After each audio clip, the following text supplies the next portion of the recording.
Os voy a contar un asunto interno del programa Mindfactors para que veáis cómo se cuecen aquí las habas. Hoy que vamos a hablar de coches, de movimiento de vehículos, yo tenía una idea infalible, Sergio, tú estabas de acuerdo conmigo, que era grabar el podcast desde mi coche. O sea, en ruta, en marcha.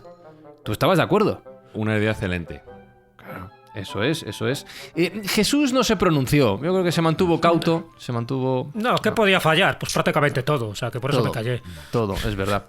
Y sin embargo, el que paró la idea, el conservador, el que no deja que avancemos, fue Alberto Espinosa. Espi, tío, ¿qué te pasa? Sí.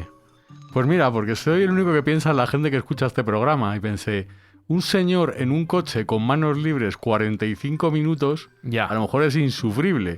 Y soy el único que piensa en lo que importa de esto, que son los oyentes. ¿Pero desde cuándo han importado los oyentes en este podcast? Hombre, pues es verdad que no mucho. Un mínimo hay que considerarles. Ya, un mínimo. Ya. A cambio, estamos grabando cada uno de ellos desde sus casas, yo no. Y tengo un wifi más bien flojito, con lo cual no sé si hubiera sido mejor lo del coche, Espi. No sé si hubiera sido mejor. Bueno, si te vas a zonas subdesarrolladas de este país... Ya. Y las multas que te hemos evitado, Fran. O de otros. Esas multas. Verdad, pues nada, bienvenidos a Mindfacts, donde sabemos cómo arrancamos, pero no cómo vamos a terminar. Buscamos los límites de la ciencia, el futuro de la tecnología, el alcance de la mente humana. Esto es Mindfacts. Bienvenidos a Mindfacts, donde cada semana buscamos los límites de la ciencia, de la tecnología y de la mala calidad de las conexiones con las que grabamos este podcast. De hecho, ahora mismo se me está entrecortando. Alberto Espinosa, está la cosa flojita, ¿verdad? Va con retardo esto. Sí, vas con un retardo que luego no se van a enterar porque lo voy a arreglar. Pero claro, tienes un retardo, tío, como si estuviéramos en, yo qué sé, en 1998, a principios de internet o así. Tienes un retardo y aparte se te oye tarde.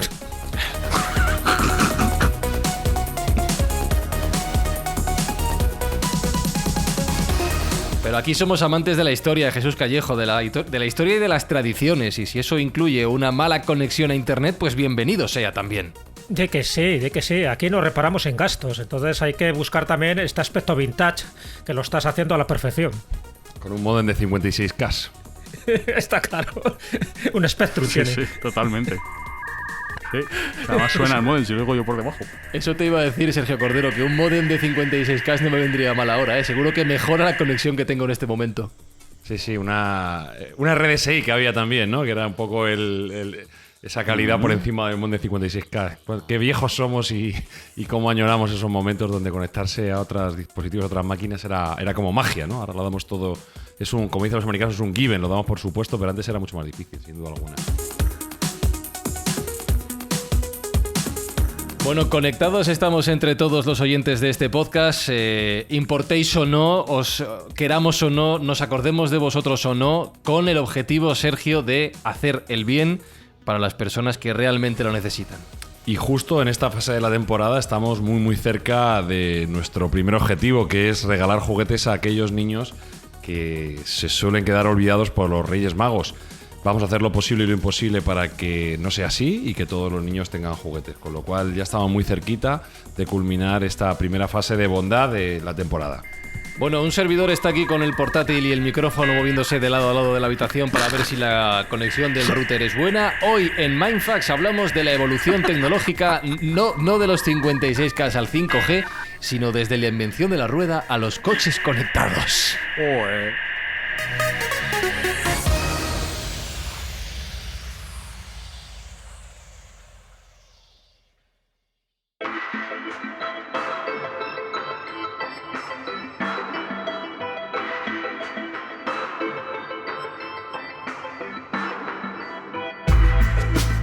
Es terrible, se me va entrecortando el sonido, no sé si me voy a enterar, así que voy a procurar hablar más bien poquito. Empiezo a pensar que hubiera sido mejor que vinieras con manos libres conduciendo con el coche, Fran.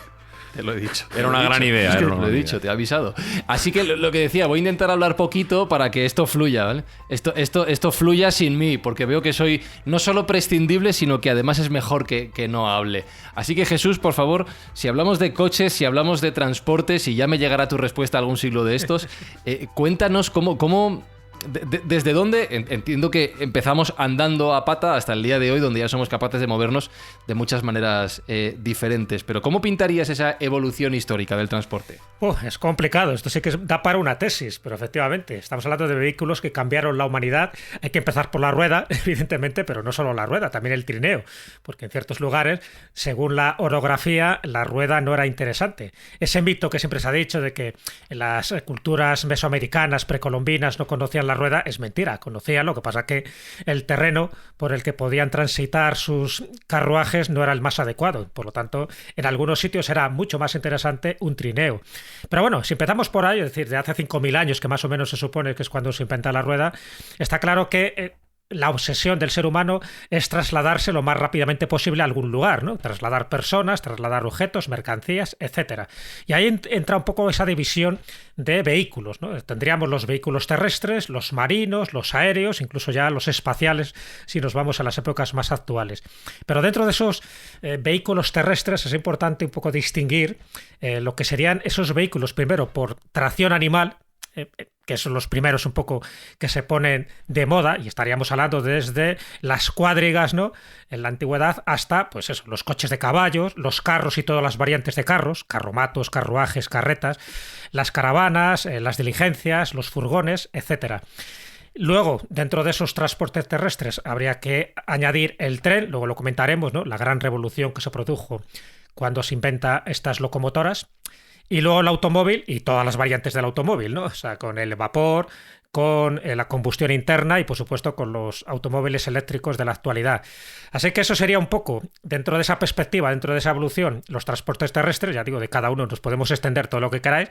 Si nos vamos a los marinos, ni os cuento la cantidad de barcos, ¿no?, de embarcaciones, tanto a vela como a remo, que hemos tenido a lo largo de la historia. Si hablamos a remo, pues acordaros de las galeras, ¿no? Cuando al galeote le condenaban ir a galeras, ya sabéis lo que tenía que hacer, remar, remar y remar hasta que moría.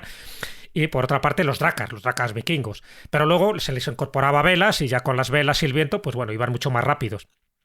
Luego llegan los barcos de hierro, o sea, se pasa de la madera al hierro, los barcos de vapor, etcétera. O sea que tenemos también toda una evolución que os podéis imaginar que nos daría también para una tesis y para una conferencia. Y bueno, ya si nos vamos un poco a las naves aéreas, que es el último grito, ¿no?, para desplazarse, pues tendríamos que hablar de las que tenían motor, las que tenían hélices, como los helicópteros, las avionetas, los que iban a reacción y los que incluso van sin motor, ¿no? Estamos hablando de los aerostatos, de los dirigibles, tanto los de hidrógenos como los de helio, incluso las ala delta. Es decir, todo este tipo de proyectos, de prototipos, a veces de cacharros que se quedaban totalmente averiados, incluso propiciaban la muerte de muchos seres humanos porque no estaban bien diseñados, pues es lo que nos hace pensar que los vehículos que cambiaron la humanidad lo cambiaron en un sentido totalmente radical, totalmente estricto en todos los sentidos, ¿no? Porque cuanto más rápido y los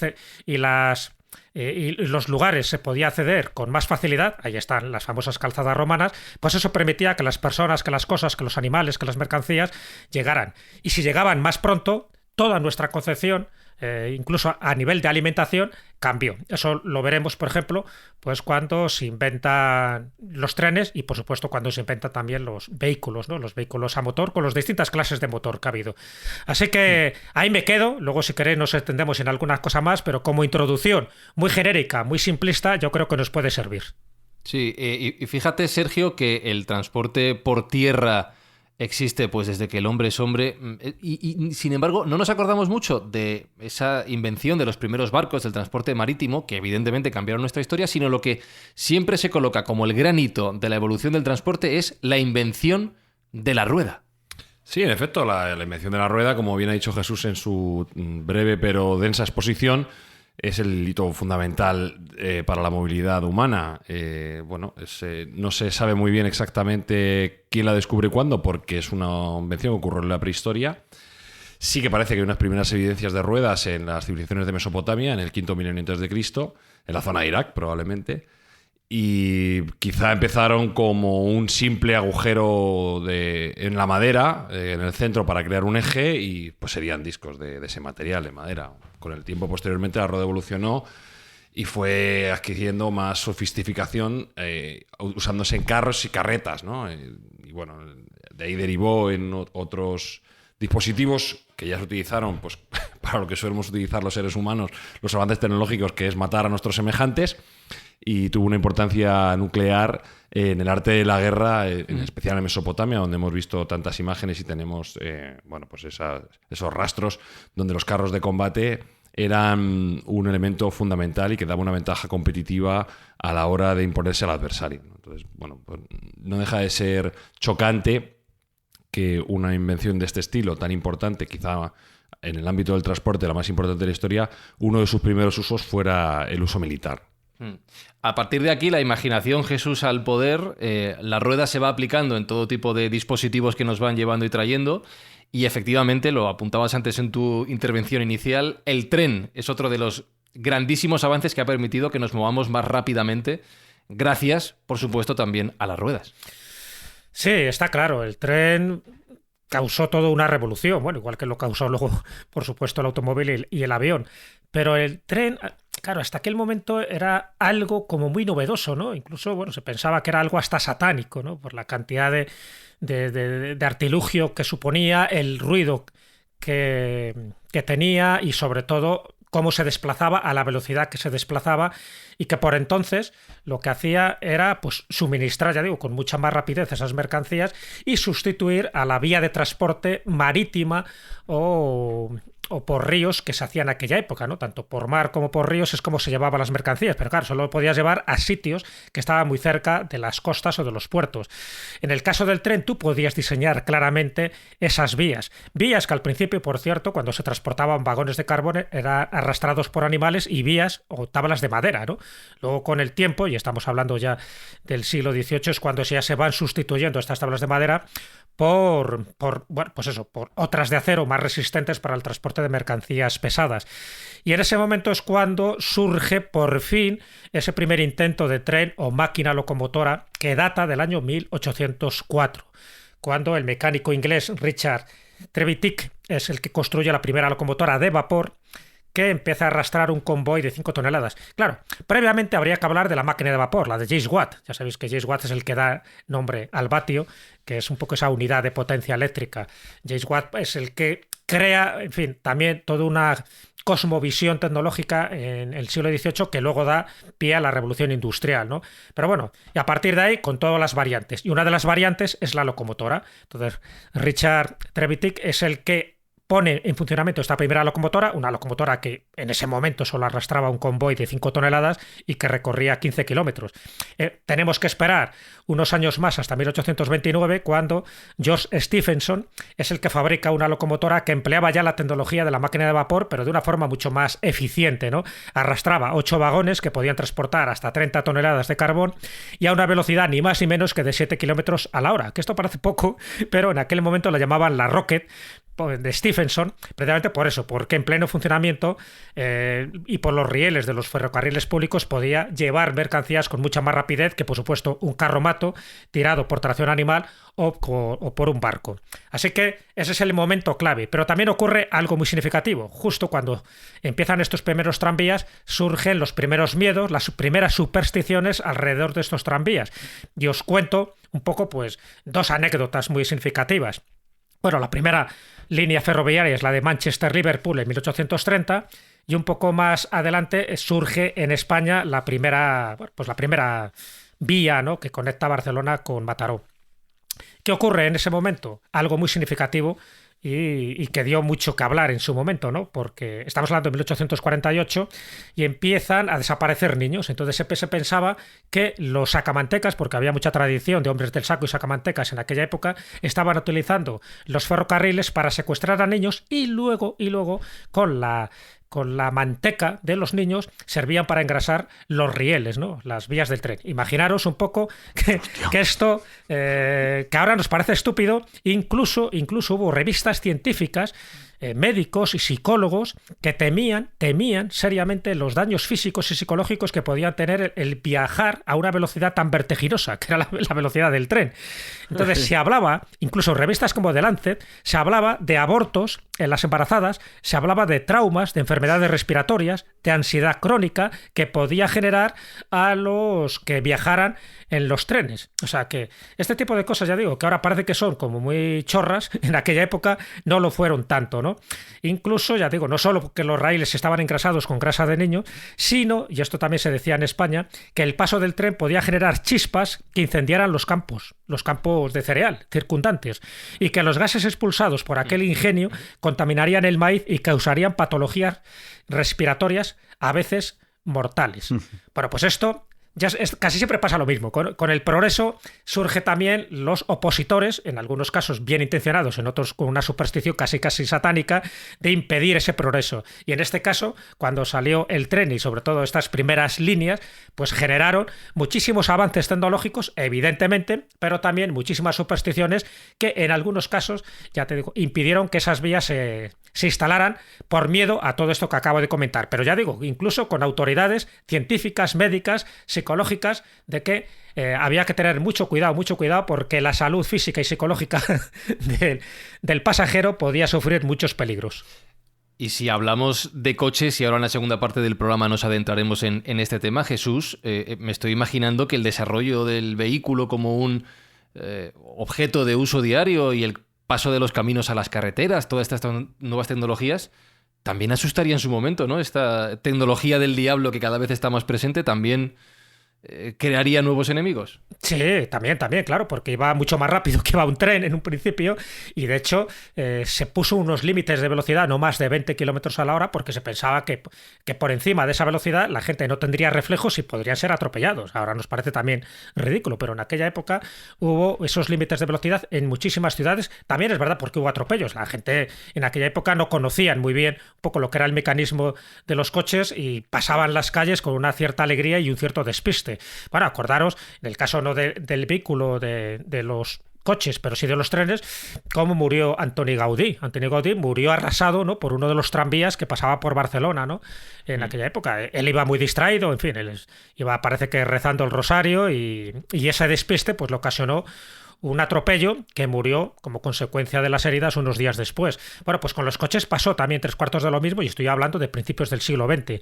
Así que sí que hubo mucha precaución a todos los niveles, y también se vio con malos ojos que estos primeros coches, en concreto el Forte, ¿no?, que ahora me imagino que Sergio nos comentará, que fue un coche muy popular, pero que también generó pues varios disgustos y varias controversias, incluso a nivel científico, de la idoneidad de viajar a esas velocidades. Por eso, porque dice que los órganos internos del ser humano se podían resentir yendo a 20 kilómetros por hora. Yo estoy sufriendo, Alberto Espinosa está sufriendo también. Yo estoy sufriendo porque voy escuchando las intervenciones de mis compañeros entrecortadas, se aceleran, se frenan, me pierdo parte. Y Alberto Espinosa está sufriendo porque lo va a tener que editar, Espi. Yo lo siento de verdad, pero ¿sabes lo que creo? Que esto ha sido el karma. O sea, el desear lo de grabarlo desde un coche me ha traído esto de vuelta y te ha perjudicado a ti. O sea que lo siento ya mucho. Ya te vale. No quería esto.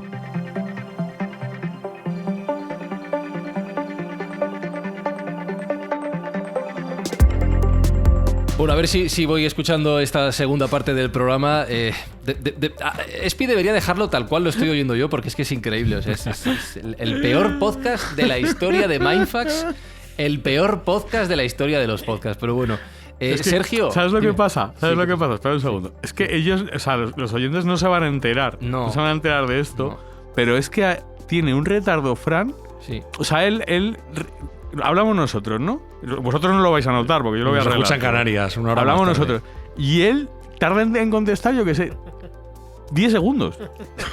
Claro. O sea, tardaríamos menos hablando por correo.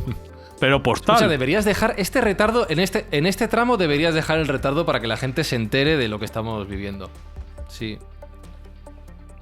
Es que claro, no te puedo hablar seguido porque ahora mismo yo piso. Acabo de escuchar un... Claro. Sí, si nos pisamos continuamente. Bueno, vamos al tema de los coches y a la velocidad supersónica que hoy de la que estamos hablando, pero que no estoy viviendo en este momento. Sergio, apuntaba Jesús el modelo del Forte como uno de los primeros grandes coches populares a nivel estadounidense y supongo que mundial en la medida de lo posible. ¿Es el primer gran coche que tú señalarías en la historia del vehículo a motor? Siempre se ha dicho que es un coche revolucionario y marca un antes y un después en la industria. Hay que decir que Henry Ford quería construir un coche para el pueblo, algo que fuera universal. algo que fuera por tanto asequible y que pudiera estar al alcance de los bolsillos de todos los americanos. Y vaya que sí lo consiguió. Fue sin duda alguna el coche más exitoso de inicios del siglo XX. Hay que decir que a finales del siglo XIX y principios del siglo XX la industria del coche pues, tuvo muchos representantes, hubo muchas fábricas que intentaron crear el automóvil definitivo, pero se puede decir que la popularización del mismo llegó con este modelo, el Forte. Y fue así porque Henry Ford consiguió democratizarlo a nivel económico debido a una serie de mejoras que introdujo en la cadena de producción, en la cadena de montaje. Erróneamente se le ha atribuido a él la invención de la cadena de montaje. No es así, la cadena de montaje ya existía anteriormente, era un procedimiento que se había utilizado en algunos ámbitos agrarios, incluso en el ámbito del automóvil ya se había utilizado anteriormente por la empresa Oldsmobile, pero digamos que Ford la mejoró y la llevó a su máxima expresión de tal modo que pudo reducir el precio y la complejidad del automóvil a elementos nunca antes vistos, ¿no? Y eso, bueno, pues produjo una caída del precio del vehículo que lo hizo mucho más asequible y, bueno, pues sin ser un automóvil para aquel momento puntero tecnológicamente, tenía unas características y unas condiciones que lo hacían interesante. Por ejemplo, era capaz de llegar a 71 km por hora, que no estaba mal. Tenía un motor de 4 cilindros y 20 caballos de potencia, que ahora no puede parecer mucho, pero en aquel momento pues, era suficiente para mover con soltura aquellos vehículos. Y bueno, pues tenía un motor relativamente grande también, de unos 3 litros, 2,9 litros concretamente. Y bueno, sobre todo, como digo, la gran revolución que trajo esa cadena de montaje mejorada fue una automatización brutal que hizo que fueran mucho más productivos a la hora de fabricar esos vehículos. Si bien antes de Ford se tardaba más o menos 12 horas en producir un vehículo completo, él consiguió, con esas mejoras introducidas en la producción, reducirlo al periodo de 2 horas. En 2 horas salía un vehículo completo. Hay un paralelismo interesante y un poco la historia del automóvil es circular, en el cual vamos a ver que otra empresa revolucionaria en el ámbito del automóvil, como es Tesla, también se apalancó en el ámbito de la producción para crear el primer automóvil eléctrico, digamos, masivo, ¿no? Como también la mejora de esa cadena de producción y cadena de montaje, así como la integración vertical. La integración vertical no es otra cosa que una empresa no descansa en terceros proveedores, sino que es ella misma la que se acopia todos los materiales y digamos que planifica desde arriba hasta abajo la creación de su producto. Y esto es un sistema de montaje que no todas las empresas poseen, porque algunas descansan en el pedido a terceros proveedores, pero algunas de las empresas más exitosas de todos los tiempos sí que han tenido este formato de producción vertical. Entre ellas podemos destacar Apple, que también tiene este espíritu de manejar completamente o en la mayoría de lo posible toda la producción de sus productos. Y por supuesto Tesla, también de nuevo, ese espíritu de Ford permanece y se encarna en el propio Elon Musk, manteniendo esa cadena de producción masiva con el control absoluto y férreo en ámbito vertical de toda la producción de sus vehículos. O sea que podemos decir que el Forte fue el primer coche masivo y el primer coche democrático realmente, y fue un antes y un después en la producción industrial en Estados Unidos en concreto, pero también a nivel mundial. Y estamos hablando de 1908, o sea que estamos hablando de eso, de los inicios del siglo XX. Estamos hablando de más de 100 años.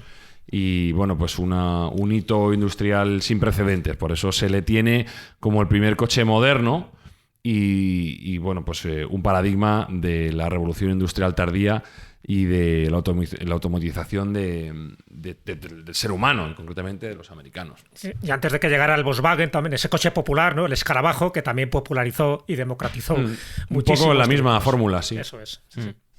Y hablando de hitos, hablando de los primeros coches y ya que te has ido también a Alemania con el escarabajo, con el Volkswagen, pero ¿por qué has elegido, Sergio, en tu lista el Mercedes-Benz 260D? ¿Qué es lo que introducía este modelo? Bueno, también es un hito y es un coche muy novedoso porque fue el primer vehículo que montó un motor diésel dentro de un automóvil de producción. Había habido prototipos anteriormente, pero los motores diésel que eran mucho más eficientes a nivel de de consumo. No sé si he dicho antes que el Forte gastaba unos 20 litros a los 100, que no es poco. Y más al precio. Hostia, 20 litros a los 100 para un coche de 20 caballos. Imaginaos el desarrollo que ha tenido, la eficiencia de los motores, y mirad al precio que está hoy en la gasolina, la ruina que sería tener un Forte. Sería absolutamente inviable, ¿no?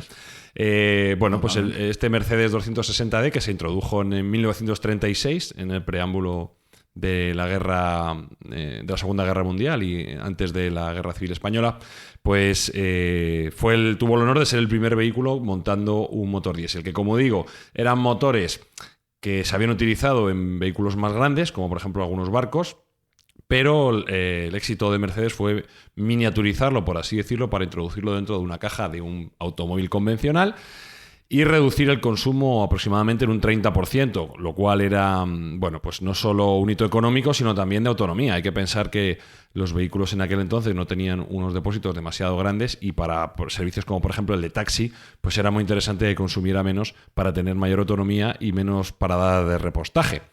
Entonces, bueno, pues este Mercedes 260, que compartía muchos de los elementos con otros, pues tuvo ese éxito de ser el primer motor que utilizó ese motor diésel, y que consumía un 30% menos, como digo, y además hay que tener en cuenta que el diésel era mucho más económico que la gasolina, porque recordemos que en la fracción del petróleo el diésel está más en la parte baja de la cadena, por así decirlo, es más económico, es menos refinado que la propia gasolina, entonces tiene un coste mucho menor, como recordarán los millennials que nos estén escuchando, o los centennials, los que vivimos en los años 70 y 80, que era muchísimo más económicos el repostar un diésel que un gasolina.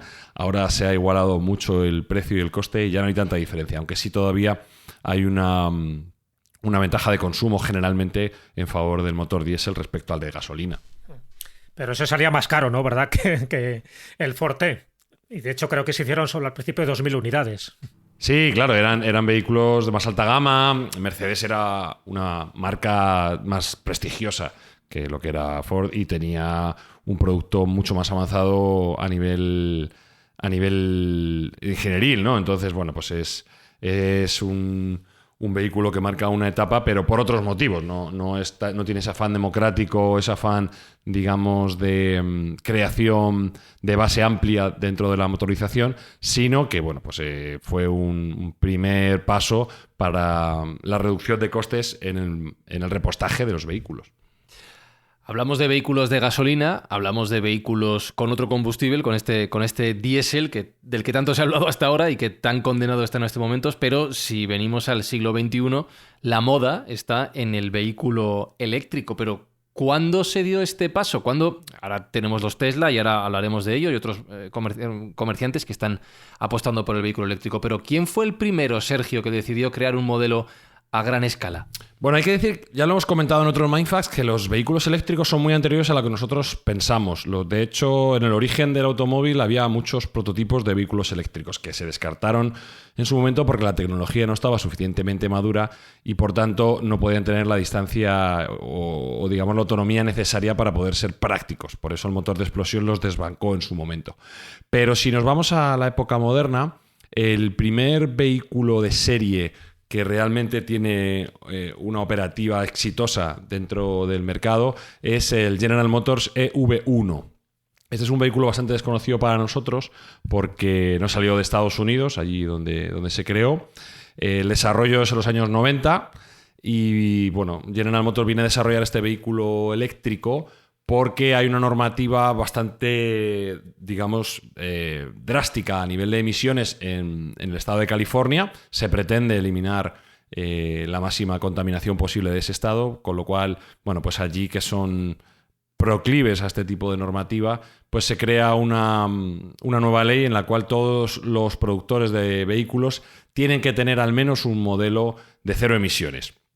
Y a la luz de esta ley, pues General Motors crea un concept, un coche prototipo, como llamamos aquí, que es el Impact, que se presenta en la Feria del Automóvil de Los Ángeles de 1990.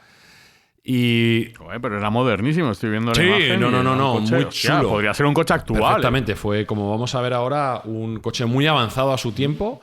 Incluso te diré que en algunos aspectos no desentonaría con lo que tenemos a día de hoy. Estamos hablando de 30 años después. Y bueno, fue tan rupturista que la propia base de clientes nunca entendió que no se llegara a producir más serie de la que se produjo, ¿no? Porque estamos ante un éxito que la propia empresa autocercenó, ¿no? Autocondenó al fracaso, debido a que la normativa cambió, ya no se obligaba a los productores a tener vehículos de cero emisiones, sino que se movió un poco más hacia la zona de los híbridos. Y claro, era mucho más económico realizar híbridos que no realizar vehículos eléctricos.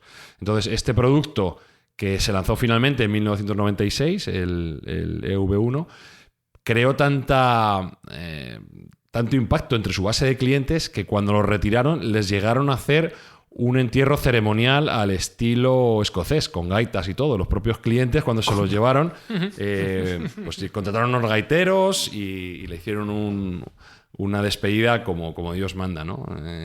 Tuvo una respuesta muy positiva de su base de clientes, pero en el año 2003 General Motors decide detener la producción. Nadie sabe muy bien por qué. De hecho, hay un documental que se llama Who Killed the Electric Car, que cuenta un poco la historia de las ideas que ellos tienen de por qué se dejó de producir este vehículo, que se había adelantado, como digo, casi 30 años a la producción de vehículos eléctricos actuales.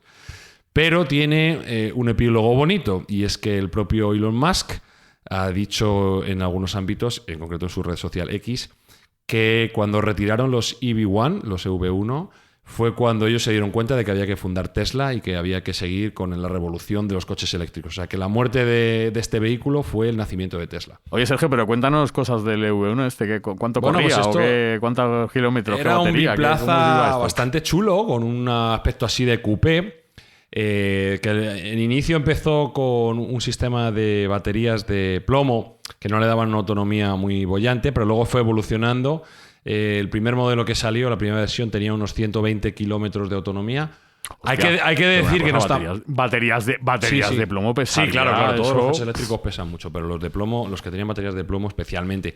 Entonces, hay que decir que muchos coches que hoy en día se siguen vendiendo, por ejemplo, el Renault Zoe original tiene eso, más o menos 120 kilómetros de autonomía, o sea que tampoco estaba tan lejos.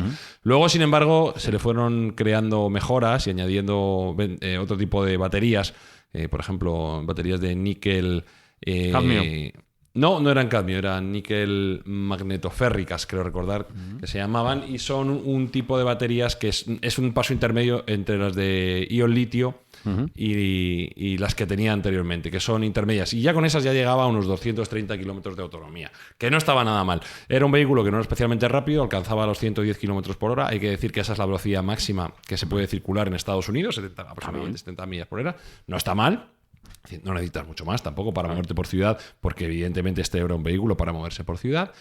Y como digo, pues tenía algunos elementos que le hacían muy chocante. Por ejemplo, tenía un coeficiente aerodinámico absolutamente muy bajo. Tenía un 0,19 que es menor del que tienen los Teslas hoy en día. O sea, era un ejercicio de desarrollo aerodinámico brutal. Y por ejemplo, las ruedas estaban carenadas también, que es algo que permite tener menos rozamiento. Pues que tienen chapa, las ruedas traseras tenían chapa alrededor, no estaban al aire libre. Entonces eso hace que tenga menos rozamiento y mayor eficiencia.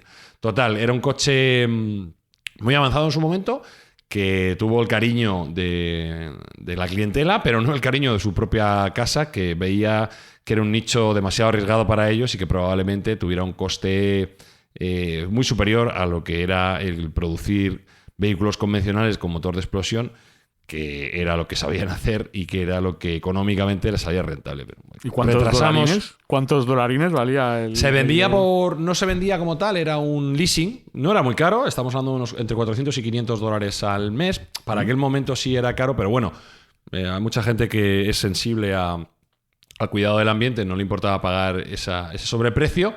Y también tenía un aura cool, ¿no? Era chulo, el que no había muchos, como digo, hubo una tirada de unos 3.000 nomás. Y bueno, pues realmente era un coche preparado para una élite, pero bueno, que tenía un encanto especial, y que de haber continuado esa tirada, pues probablemente hoy en día el desarrollo de los vehículos eléctricos estaría mucho más avanzado de lo que está. Entonces, bueno, pues ahí retrasamos unos años esa adopción, que para mí es bueno, una cuestión de sí, no, o sea, una cuestión de cuándo, no de sí. Y por desgracia perdimos esa oportunidad. Recomiendo a la gente que quiera que vea el documental Who Killed the Electric Car, que merece la pena. Y uno se hace unas cuantas preguntas sobre qué gobierna nuestro destino, si la bondad del ser humano y lo que nos hace falta, o los intereses económicos de las grandes corporaciones. El otro día, ya que hablabas de quién ha matado al coche eléctrico y quién lo ha revivido, con quién vamos ahora, escuchaba una estadística que me dejaba perplejo, que un modelo de Tesla es el más vendido en Europa actualmente, el coche más vendido de Europa actualmente. Sí, en efecto, bueno, ya no es una novedad, ya lleva siendo bastante tiempo el coche más vendido, concretamente es el Model Y, ¿vale? Es la versión, digamos, alta del Model 3, la plataforma del Model 3, que vamos a hablar de él porque también fue un hito, sin duda alguna, dentro del ámbito de los vehículos eléctricos. Pues tiene, digamos, dos versiones, una versión más baja y más pequeña y una versión más sub, como se llaman ahora, más todoterreno, que es este Model Y, ¿no? El Model 3 es un hito un poco delicado para la compañía porque estuvo a punto de quebrarla. Recordemos que el plan de Elon Musk con Tesla era primero crear un coche deportivo muy caro que le diera capacidad para demostrar su tecnología y que le diera recursos económicos para poder hacer a su vez un sedán de más empaque, más grande, que también fuese muy caro, estamos hablando de alrededor de 100.000 euros, y que esos recursos a su vez generasen capacidad para ya crear un vehículo más pequeño, más asequible, más económico, que ellos cifraban en su momento en unos $30.000, ya era un precio bastante asequible.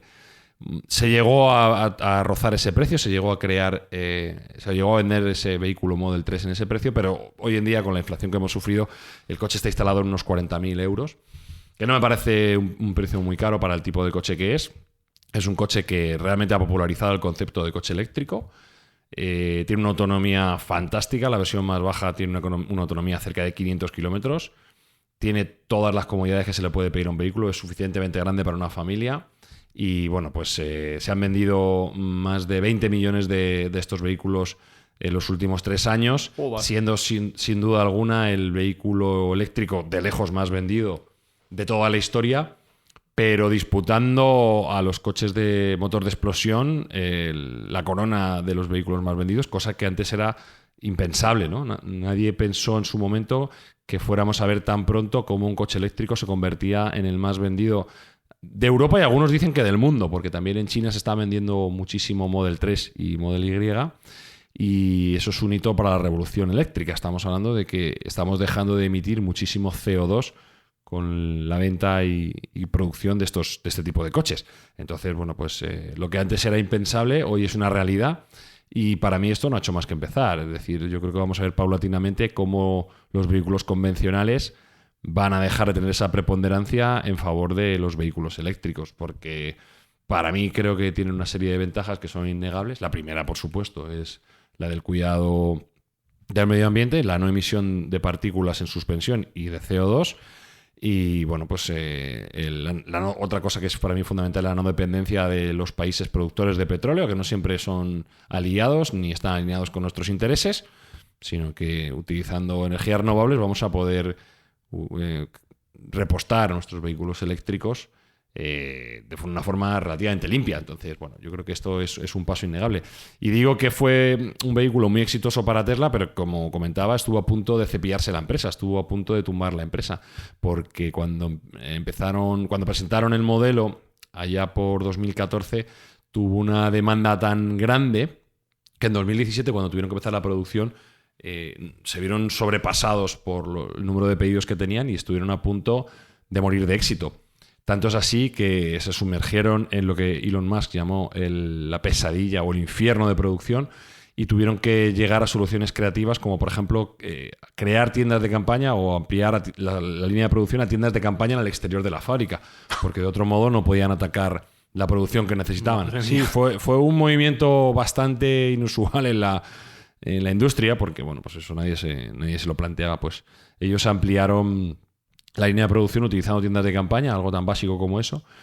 El propio Elon Musk dice que fueron demasiado ambiciosos en el planteamiento de la cadena de montaje, quisieron automatizar demasiado la cadena de montaje y se dieron cuenta de que el ser humano tiene que estar involucrado en esa creación de vehículos, porque de lo contrario pues los vehículos no salían como se debería. Entonces fue sin duda un hito esencial en el éxito de los vehículos eléctricos, y a día de hoy, bueno, si vosotros vais por la calle vais a ver muchísimos Model 3, cada vez más, porque es que ya tienen una ventaja hasta económica, suelen ser hasta más baratos, son más baratos que su contraparte digamos, contaminante. Entonces, para mí no tiene sentido comprar un coche de gasolina cuando tienes mucho más económico un vehículo eléctrico que consume mucho menos y que los desplazamientos también cuestan menos importe. Oye, Sergio, ¿y para cuándo un vehículo que consuma exclusivamente hidrógeno, que es el elemento más común y más abundante del planeta Tierra, al que llaman el combustible verde, es mucho más sostenible, ¿no?, a nivel ecológico? Sí, tenemos ya una marca que está muy enfocada en vehículos de hidrógeno. Es una marca que no es una marca menor, es la marca que más coches vende del mundo, que es Toyota. Yo he visto y he podido tocar, no conducir, pero sí tocar el prototipo de vehículo de hidrógeno que se llama Toyota Mirai. Curiosamente, Mirai significa futuro en japonés y es como ellos creen que va a ser el futuro de la automoción. Dentro de los vehículos de hidrógeno hay como dos corrientes. Una es utilización del hidrógeno para alimentar una batería, y esa batería es la que mueve el vehículo. Y últimamente ha habido otra línea de trabajo en la cual se han aliado dos empresas japonesas, una es Toyota y la otra es Yamaha, que sabéis que es famosa por sus motocicletas, pero también son una potencia mundial en el ámbito de motores de barco y cuestiones así. Entonces, Toyota y Yamaha se han alineado y se han aliado para realizar determinados cambios a motores de explosión convencionales y hacerlos funcionar con hidrógeno. Entonces, bueno, parece ser que ya tienen una serie de modelos que trabajan y funcionan directamente con hidrógeno. Lo único que el hidrógeno tiene algunos inconvenientes, tiene muchas ventajas, pues, como tú bien dices, es el material más abundante en el universo. Tiene también la ventaja de que en principio cuando se utiliza combustible no deja ningún residuo, nada más que vapor de agua, pero tiene algunos inconvenientes. Es altamente inflamable, es altamente inestable, es inodoro, es insípido, es incoloro, con lo cual si hay una fuga puedes morir con mucha facilidad porque no eres consciente. Y requiere de una serie de presiones y de temperaturas bastante complejas para su infraestructura, con lo cual la complicación aquí no sería tanto crear un vehículo con esas condiciones, sino crear la cadena de suministro del repostaje, que eso sería estas hidrolineras que le llaman, que bueno, actualmente hay unas 3.000 en el mundo, pero claramente son insuficientes si queremos hacer un protocolo de hidrógeno verde en todo el mundo, ¿no? Tiene que haber un desarrollo muchísimo mayor. Igual que el vehículo eléctrico, teóricamente es más sencillo de cargar porque allí donde hay un enchufe puedes cargar un coche eléctrico. Un vehículo que se mueve con hidrógeno no es tan sencillo. Que yo sepa, además en España solo hay uno y pertenece al antiguo ministro de Ciencia, que lo tenía en exclusiva, no sé dónde lo recargará. Y bueno, pues realmente son vehículos que prometen mucho, pero a día de hoy no tienen un presente como sí que tienen los vehículos eléctricos que estamos acostumbrados a ver. Pero entonces, Sergio, pongamos por caso que dos empresarios de éxito con una empresa puntera en su sector, por ejemplo, de podcasting, imaginemos que se llama Yes We Cast, ¿vale? Dos señores que pueden llamarse Espi y Fran, por decir nombres aleatorios. Quieren un coche de futuro, quieren un coche puntero. Por ejemplo, Tesla podría ser una de sus grandes ambiciones, pero claro, has dicho que el modelo 3 ya lo tiene todo el mundo. No quieren ser confundidos con el populacho medio. ¿Qué modelo les recomendarías a estos dos empresarios hipotéticos que quieren destacarse en el mundo de la automoción? Yo a gente que quiere destacar del vulgo y gente como vosotros que es de amplios posibles, les recomiendo... Nosotros no. Es para un amigo. Bueno, Pa'l cuñado. Él me ha puesto esa hipótesis. Claro. Si fuerais vosotros, os recomendaría claramente el vehículo que más están dando que hablar en los últimos meses. Y no es otro que el Cybertruck de Tesla, ¿no? Es esta camioneta... Es feo. Bueno, es feo, es relativo. Es relativo. Aquí hay que decir que hay división de opiniones. No pasa desapercibido. Desde luego que no. Ha salido de la peli Desafío Total, que es del año 90. De hecho, Elon Musk contaba que el diseño de este vehículo... No lo he visto. Contábamos con ello, Fran. Pero sí que has debido ver una en la que teóricamente también se basa, que es, lo diré, de Ridley Scott. Blade Runner. Blade Runner. Sueñan los androides con ovejas mecánicas. con Blade ovejas. Runner. Eso es Philip K. Dick.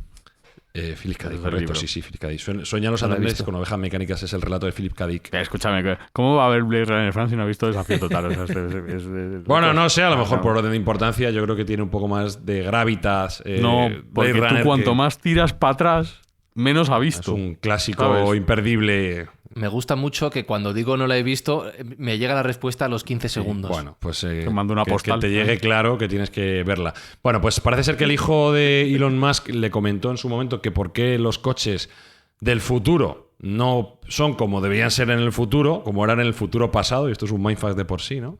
Y el propio Elon Musk dijo, pues efectivamente, vamos a diseñar un vehículo que parezca del futuro. Yo creo que la realidad es mucho más prosaica. Y ciertamente el vehículo tiene esa pinta tan extraña porque han querido ahorrar costes con el modo de ensamblaje.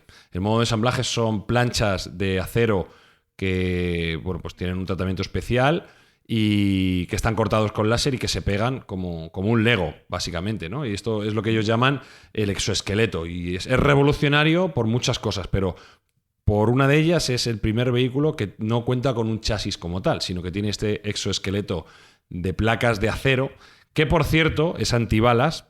Esto puede ser muy interesante para según qué profesiones.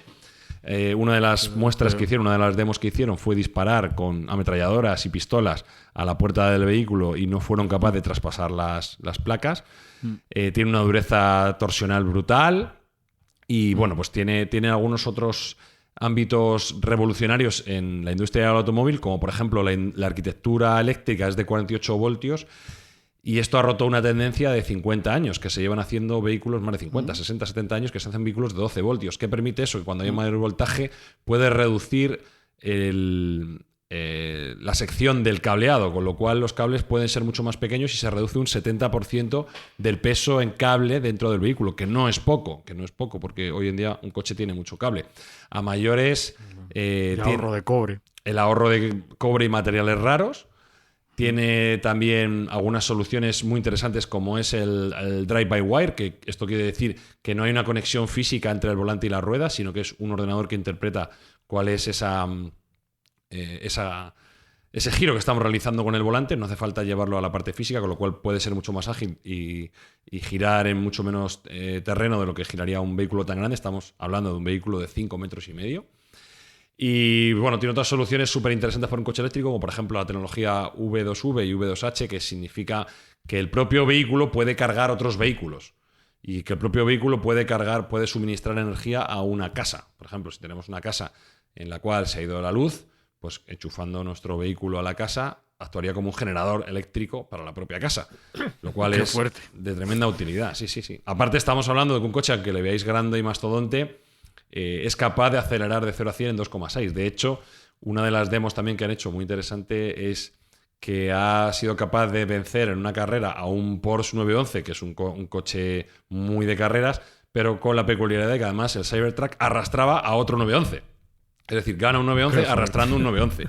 Y eso hace que pues sea claramente impresionante la aceleración que tiene el vehículo. Y pensemos que es un coche destinado al medio rural o al medio industrial en Estados Unidos, de estas que llamamos nosotros rancheras, ¿no? Estas pickups que allí se venden muchísimo y que parece ser que tienen más de 1 millón de pedidos, con lo cual va a ser un éxito rotundo en principio. Bueno, en una entrevista que le hicieron a Elon Musk hablando de este coche, dijo que era el mejor coche para afrontar el fin del mundo. Él dijo que el apocalipsis puede llegar en cualquier momento y aquí en Tesla tenemos la mejor tecnología apocalíptica. Claro, como es acero inoxidable, como los cristales están blindados, etcétera, pues dice que es la mejor forma de resistencia para cuando lleguen los momentos finales, es decir, la guerra zombie. Es que, ojo, no solo he visto el vídeo de o sea, en la muestra cuando lo disparan. Yo he visto un vídeo de un tío que lo tiene y le empieza a pegar patadas, pero cogiendo carrerilla, a la puerta, y eso no ni se inmuta. Sí, o sea que, ojo. Tiene un nivel de dureza nunca antes visto para un vehículo de calle. Y como bien dice Jesús, pues es excepcional para si quieres hacer tu propio Mad Max. Sí, claro. Incluso creo que han sacado una serie de de complementos para el vehículo que son muy interesantes. Una tienda de campaña que se monta en la parte trasera. Tiene un extensor de autonomía que se acopla al maletero. Puedes utilizarlo te para viene cargar... con dos rifles de asalto, te viene. Bueno, pues eso será lo siguiente. Recordemos que Tesla tenía su propio lanzallamas, ¿no? Esto sí que es verídico, con lo cual no me parecería extraño que te regalasen un par cuando lo compras, ¿no?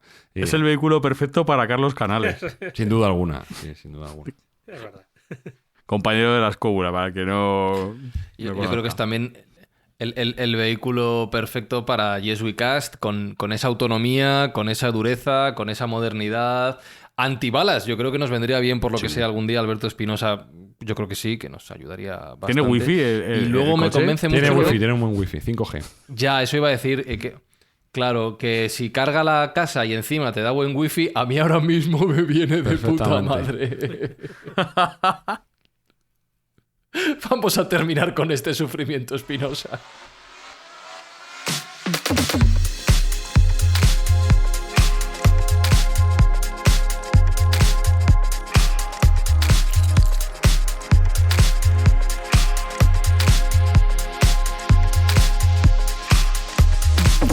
Quiero dejar constancia de que si hoy el programa queda medianamente potable en lo auditivo es gracias a la magia y al saber hacer de Alberto Espinosa, que hace 20 segundos me habrá dicho algo y no me he enterado, pero que habrá sido capaz de coser las piezas de este puzzle. puzzle. Nada nuevo bajo el sol ahí, ¿no? Siempre sonamos bien gracias a Alberto, o sea que ahí estamos muy agradecidos.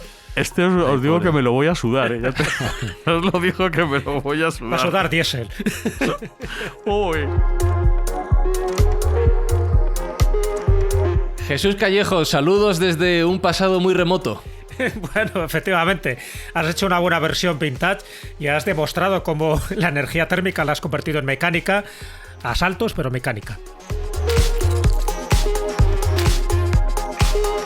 Y Sergio Cordero, mirando a un futuro mejor, y no hablo por mí, sino por la gente que va a recibir esta ayuda, recuérdanos, por favor, para quién hacemos en realidad Mindfacts. Bueno, esto lo hacemos para mejorar un poco el mundo, en lo que está a nuestro alcance, y gracias a las escuchas de los oyentes y por qué no también a nuestros socios que nos están ayudando en esta iniciativa, como son Juguetos Parque Sur y Revol, que es quien se encarga de entregar los juguetes, pues vamos a donar un gran número de juguetes a aquellos niños que se quedarían olvidados y sin lista a los Reyes Magos. O sea que muchas gracias a todos.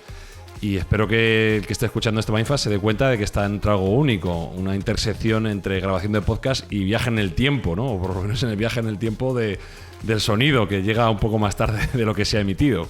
Pues queridos Mindfactors, saludos desde el siglo XIX y cada vez más tarde, dentro de un rato será desde el 18, 17 y así seguiremos avanzando. Ya habéis visto que aquí quien importa efectivamente no sois vosotros los oyentes, porque estamos no solo dispuestos a putearos con ideas locas, sino también con la mala calidad del sonido desde el coche. No somos nosotros, porque de verdad que este programa ha sido una aventura y un sufrimiento total, sino que la gente verdaderamente importante es la que conseguimos ayudar gracias a vuestras pacientes escuchas semana tras semana. Saludos de Fran y Zuzquiza, nos volveremos a encontrar en algún punto del espacio-tiempo y hasta entonces, chao, chao, chao, chao, chao, chao. Mindfacts llega cada semana a tus oídos a través de Spotify, Apple Podcast, iVoox, Google Podcast o tu aplicación favorita. Búscanos en redes sociales. Somos Mindfacts. Esta noche vamos a presenciar un adelanto en la historia del automóvil. Toda mi vida he buscado un coche que fuera especial. Fuerte cual gorila y a la vez suave y flexible como un Bambi. Por fin lo he encontrado. Señoras y señores, les presentamos el coche diseñado para el hombre medio, el joven.